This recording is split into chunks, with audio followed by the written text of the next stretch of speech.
Nagkasagupa ang tropa ng 96th Infantry Battalion ng Philippine Army, Philippine National Police at ang grupo ng hinihinalong New People's Army sa sitio Pasto, Barangay Buenos Aires, sa bayan ng San Fernando sa isla ng Ticao, Masbate, bandang alas 5 ng hapon nitong Biyernes, December 1. Kasunod ito ng impormasyon na nakarating sa mga otoridad na may planong opensiba ang armadong grupo para sa nalalapit na anibersaryo ng rebeldeng grupo.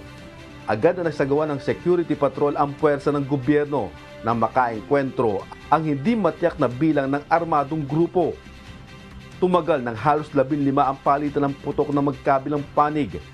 Na-recover naman ng mga otoridad ang isang M16 rifle, granada, material sa paggawa ng pampasabog at mga personal na gamit ng mga rebelde. Nagpadala na ng karagdagang puwersa ang Philippine Army upang tugisin ang rebeldeng grupo sa lugar. Nagsagawa rin ng random checkpoint ang mga kawani ng pulisya ng San Jacinto Municipal Police Station, San Fernando Municipal Police Station, 502nd RMFB o Regional Mobile Force Battalion.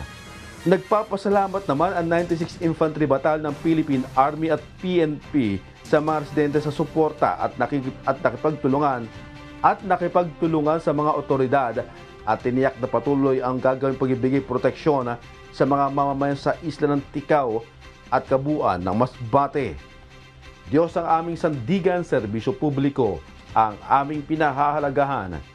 Jerry Galicia, humahataw.